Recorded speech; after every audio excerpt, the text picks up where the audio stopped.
E aí, tranquilo? Aqui é o 17 e no vídeo de hoje eu quero falar sobre um anime novo dessa temporada chamado Kaminaki Sekai no Kami-sama Katsudo.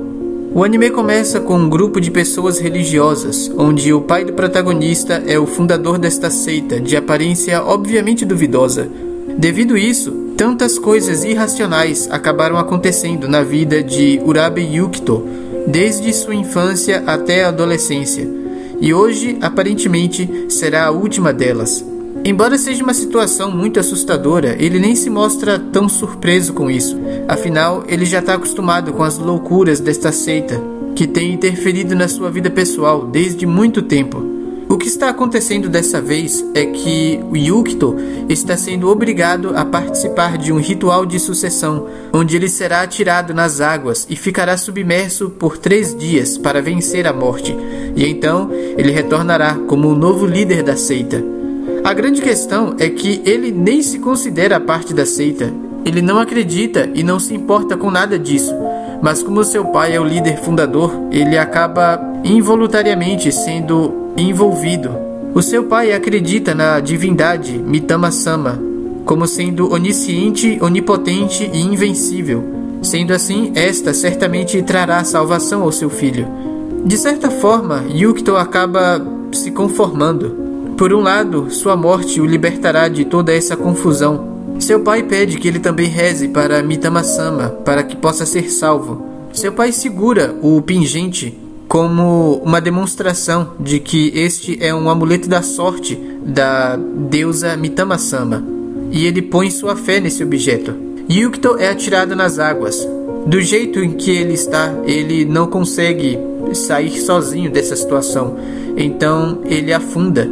E enquanto está afundando, ele se lembra de algumas coisas absurdas que aconteceram na vida dele por causa dessa loucura que é essa seita. E ele chega à conclusão de que essa vida não teve nada de bom. E ele acaba, de certa forma, aceitando a morte, sendo esta a única coisa que poderá lhe trazer um descanso eterno. Antes de perder a consciência, ele afirma que se Deus for real, que deixe-o nascer num outro mundo, sem deuses ou sem religião, porque ele já teve o suficiente disso aqui.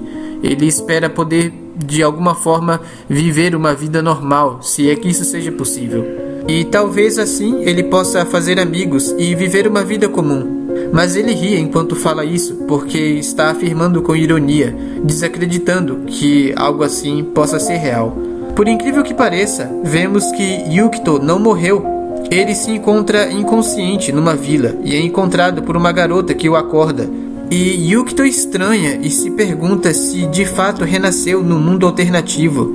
Tipo nessas histórias de jogos isekai onde o personagem morre e renasce num novo mundo, sendo um aventureiro, e passa a viver a vida como esse personagem e vive fazendo missões pelo jogo.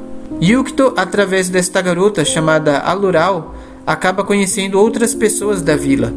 E ele realiza trabalhos comuns do dia a dia junto com essas pessoas, achando que isso é parte de um nível inicial do jogo.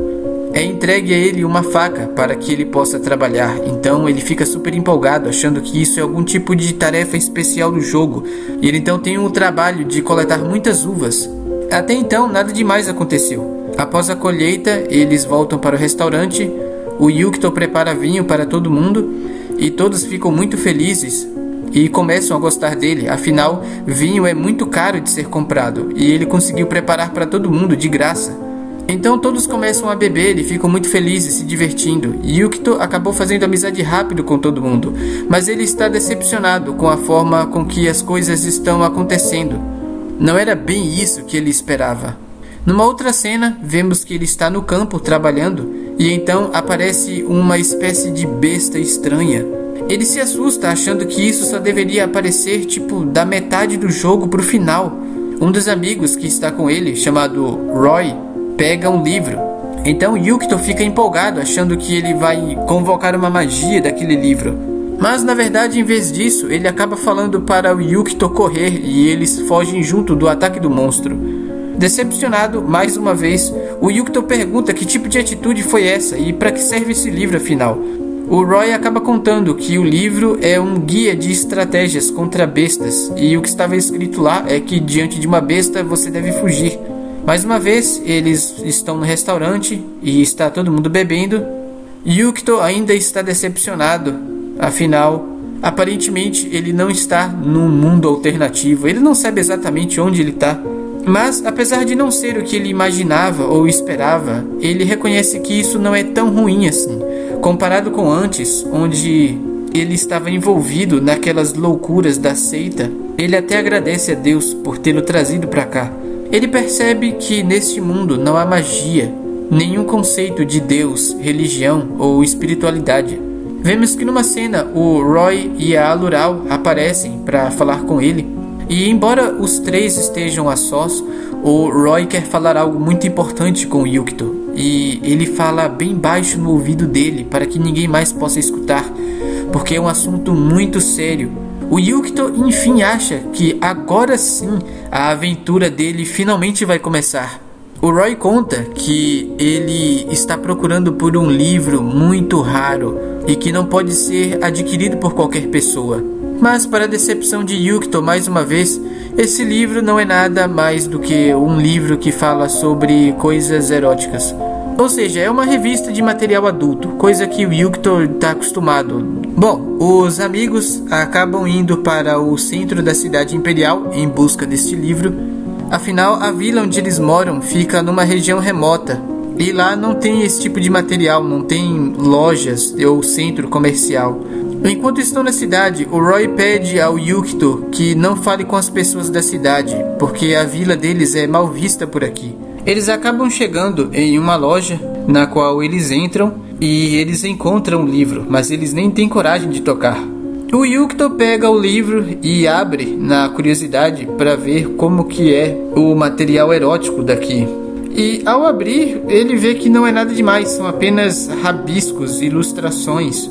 Para o Yukito, que estava acostumado a assistir material em vídeo, ver um rabisco para ele não é nada, mas para o Roy e a Alural, que são pessoas do campo, aqueles traços são uma coisa de nível muito absurdo. Eles ficam chocados com aquilo. Para eles é muita exposição. Bom, como eles já conseguiram o livro que estavam procurando, eles decidem voltar. E na volta acontece algo muito bizarro.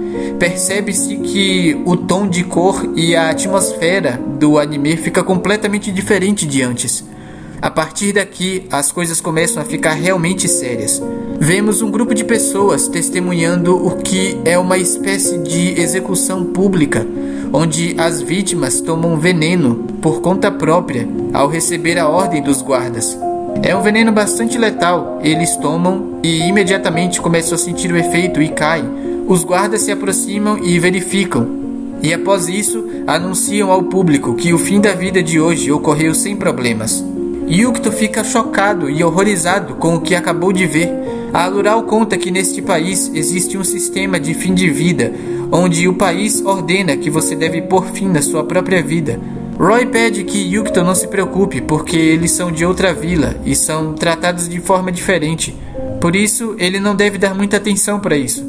Percebe-se que há um ar de preconceito por parte das pessoas da capital. Eles acham um atrevimento que as pessoas da vila venham para cá e se incomodam com a presença deles, chamando-os de defeituosos e nojentos, e que o governo deveria logo dar fim a todos do campo de isolamento.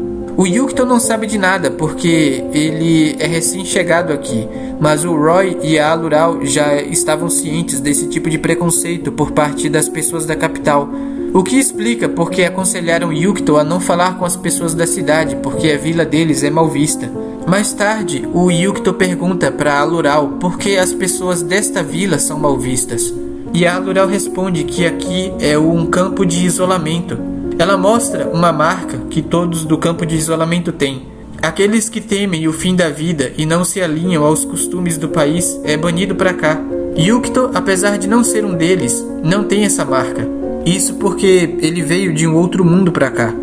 A Alural fala que o Yukito é o único que veio de fora e que não tem nojo deles. Ele ri com eles, ele come com eles e ensina várias coisas. Até então, ninguém de fora que veio pra cá foi assim e tratou eles desse jeito. O Yukito fala que para ele, as pessoas desta vila são seus primeiros amigos. Isso porque na sua vida anterior, por assim dizer, no outro mundo, a sua vida social sempre foi muito comprometida por causa dos membros da seita. A Alural repara num pingente no pescoço do Yukito, que chama a atenção dela. Yukito reconhece que esta é a Megatama. É a única coisa que veio com ele do outro mundo. Seu pai havia dito que era um talismã protetor da seita. Como ele não se importa com a seita e nem faz parte dela agora que ele foi embora, ele oferece o pingente para ela. A Alural fica muito feliz em receber esse pingente e fala que foi bom ter conhecido ele. Depois disso, vemos que há uma discussão entre os outros membros da vila a respeito de algo muito sério que está acontecendo, mas ainda não está claro pra gente o que é. Depois disso, o Yukito, caminhando, acaba encontrando o Roy todo surrado do lado de fora. Ele pergunta o que houve e o Roy responde que as garotas foram levadas. O que acontece é que o país considera esta vila como se fosse um lixão. Diferente da capital, onde as pessoas são mandadas a tirarem a sua própria vida, aqui na vila, eles tiram a vida das pessoas à força. Para Siluriu e Alural, esse dia é hoje. Nesse momento, um outro amigo aparece, o Clan, e ele pede para que o Yukito suba junto na carruagem, e eles partem para a capital, a fim de tentar impedir que essa tragédia aconteça. Infelizmente, vemos que a irmã, a Siluriu, já está na forca com as outras pessoas. Resta apenas agora a sua irmã, Alural. Nesse momento, chega Yukito. Ele salta para fora da carruagem e parte para cima dos guardas. Ele questiona por que essas pessoas têm que morrer. E então aparece uma pessoa que eu imagino que seja o líder, e ele responde que é porque são divergentes. Eles temem o fim da vida. E o Yukito questiona o que há de errado em temer a morte. E o líder responde que é um fenômeno natural da vida de alguém. Chegar ao fim não é nada a temer. A população que está assistindo isso julgam as pessoas da vila, dizendo que não há um divergente que preste. O fim da vida é um dever deles. Não há o que discutir a respeito disso. E o interessante é que eu me atrevo a dizer que, na verdade, as pessoas da capital, que são pessoas que obedecem o sistema, eu não acredito que elas sejam pessoas que não temem a morte. Na real, todo mundo teme a morte. O que acontece é que as pessoas da cidade não se revoltaram contra o sistema do governo. As pessoas que se revoltaram são mandadas para um campo de isolamento, e esses que são mandados para lá são tratados com preconceito. Porque se as pessoas da capital vão morrer quando o governo disser que elas têm que morrer, eles vão se sentir que não é justo que haja um grupo de pessoas que não aceite receber o mesmo destino que eles. Na verdade, se todos pudessem, todos fugiriam desse sistema de morte. Mas devido à pressão da sociedade e ninguém quer ser excluído da capital e mandado para um outro lugar para ser tratado de forma preconceituosa e ter uma vida aparentemente mais difícil, mais trabalhosa, sendo que no final todos vão acabar morrendo de qualquer jeito. Então eu acredito que eles têm inveja das pessoas que se revoltaram contra o sistema. O Yukito percebe que isso está tudo errado. A estrutura psicológica das pessoas são parecidas com a da seita em que ele participava, apesar de ser obrigado a participar. O líder afirma que a existência do campo de isolamento é um sinal de misericórdia. Afinal, eles permitem que as pessoas não se submetam a esse sistema em que elas têm que tirar a própria vida. E assim, eu acredito que essas pessoas ganham um tempo a mais de vida. Mas, inevitavelmente, chega o momento em que o governo vão atrás dessas pessoas. Bem, o líder ataca o Yukito, que não pôde se defender. A Alural percebe que ele está aqui e tenta de alguma forma ajudá-lo. Mas em seguida, o líder ataca a Alural também. O Yukito se aproxima dela lentamente e vê o pingente que recebeu de seu pai, que ele havia dado para ela de presente. Ele reflete sobre a vida e pensa que nem ele e nem seu pai merecem ser salvos. Mas essa gente da vila sim, são pessoas virtuosas que levam uma vida honesta e são gentis uns com os outros. O Yukito tinha acabado de chegar na vila.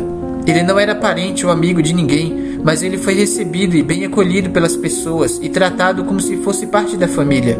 Sendo assim, ele faz uma reza, acredito que pela primeira vez na sua vida. Sendo a única reza que ele conhece, a reza da seita, que o seu pai fazia, ele acaba fazendo esta reza, pedindo para que Deus salve a garota. Vemos que após isto, então, surge um pequeno ser misterioso, muito alegre, que fica feliz em ver que o Yukito fez um chamado, mas fica bem preocupada ao ver que ele está quase morto. A aparição deste pequeno ser acaba gerando uma confusão entre as outras pessoas que estão lá. Ela percebe a presença de todos eles e usa o seu poder misterioso para consumir a todos e castigá-los, com uma espécie de castigo que ela própria afirma ser pior do que a morte. Este ser demonstra ter uma certa compaixão e um certo nível de amizade com o Yukito. Então ela usa o seu poder para trazer o Yukito de volta à vida. Vemos que a garota Alural está viva também. E eu acredito que ela deve ter sido salva a pedido do Yukito nessa reza que ele fez. E o Yukito está bem, está de volta à vida. Porém, ele não sabe quem é essa garotinha, essa entidade. Ele nunca viu ela antes e ele pergunta quem é. Apesar do Yukito não conhecer ela, ela já conhece o Yukito há muito tempo. Ela tem estado junto do Yukito desde muitos anos na sua vida. Então, ela formalmente se apresenta como a deusa Mitama, a sua divindade. Se você curtiu esse vídeo, clique em gostei aqui embaixo. Se quiser ver mais do meu conteúdo, se inscreva no canal e ative o sininho para receber uma notificação sempre que um vídeo novo for postado. E fique à vontade para comentar na seção de comentários abaixo. Até o próximo vídeo.